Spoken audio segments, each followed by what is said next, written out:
Rockstar lists Grand Theft Auto 6 at $79.99 with a November 19, 2026 release, while its support information says the physical version contains a download code and no disc.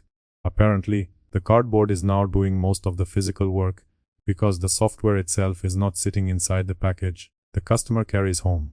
Already, that would be strange enough, but somebody calling themselves CyberLeak then began circulating apparent GTA 6 development footage, while claiming to fight anti-consumer practices across the gaming industry.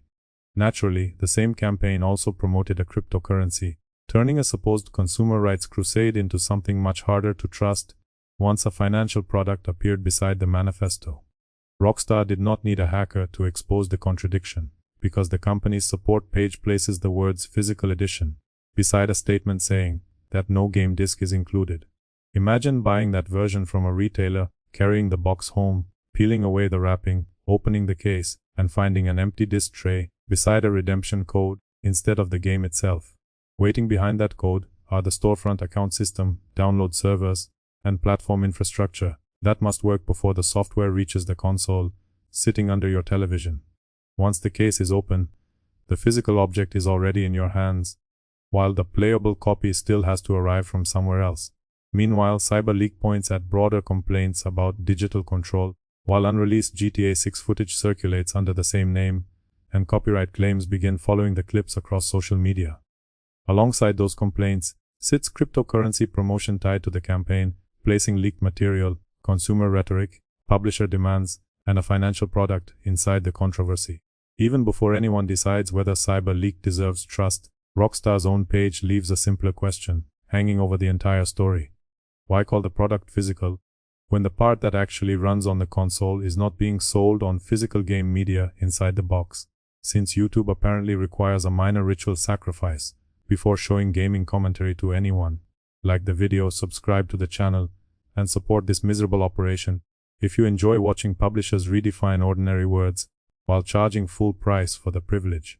Blame the algorithm rather than me, because pressing one button is apparently what keeps cynical gaming commentary from being buried beneath 12-hour livestream clips, sponsored reactions, and somebody screaming at patch notes for 40 minutes. With that unpleasant business completed, go back to August 18th, when apparent GTA 6 development footage began spreading under the CyberLeak name, and immediately dragged attention toward Rockstar's security. Among the first clips reported were scenes of Jason playing basketball, followed by footage involving driving, weapons, a police motorcycle, and a refinery sequence that looked more like internal development material than polished promotional footage. None of those images established the final quality of GTA 6, and they certainly did not prove the dramatic claims that soon appeared online about complete builds, PC versions, story endings, or an entire finished game sitting somewhere on a hard drive. Copyright claims began removing circulating copies, while CyberLeak published a manifesto aimed at Rockstar, Take-Two, and the wider gaming industry.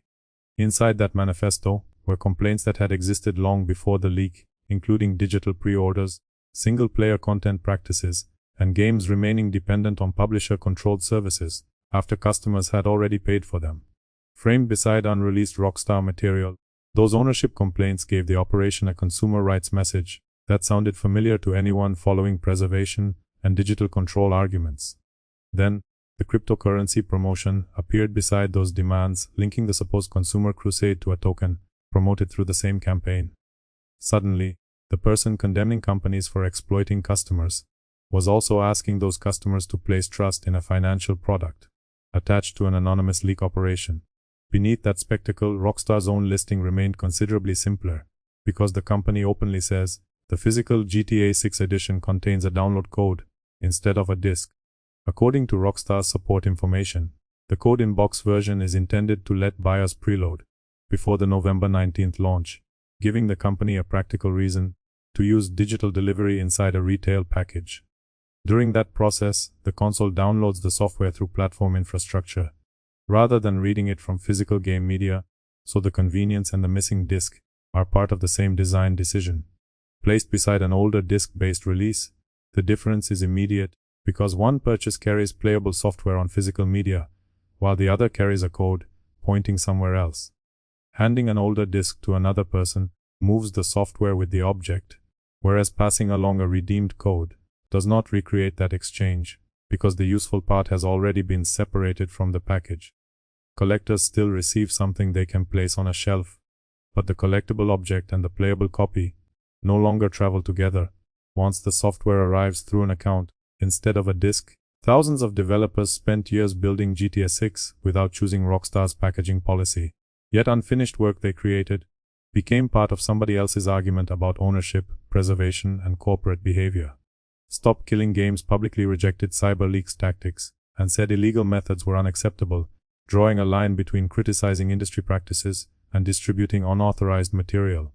Moreover, the preservation campaign told people not to send CyberLeak money, placing even more distance between established activism and a leak operation claiming to fight similar consumer problems.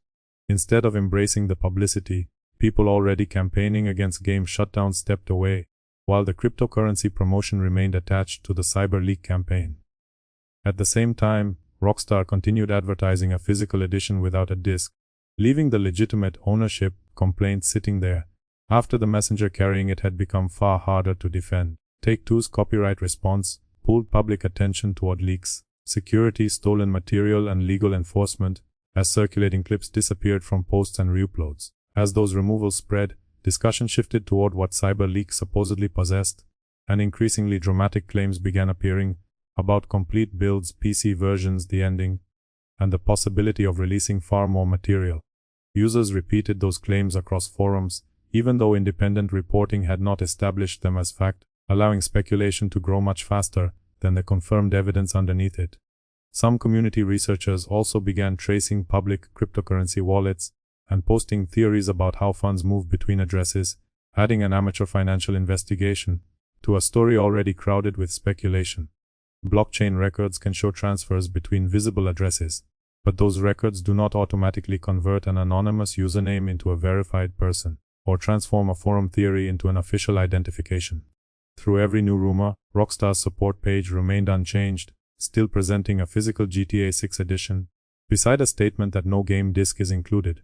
Credit where it is due, the company discloses that arrangement openly in its support information, rather than leaving buyers to discover the missing disc only after purchase.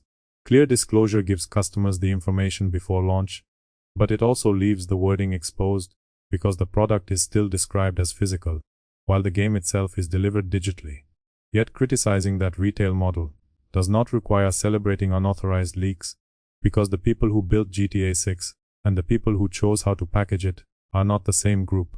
Respecting the developers who created the game can sit beside criticism of Rockstar's distribution decision, without turning either position into an excuse for the other.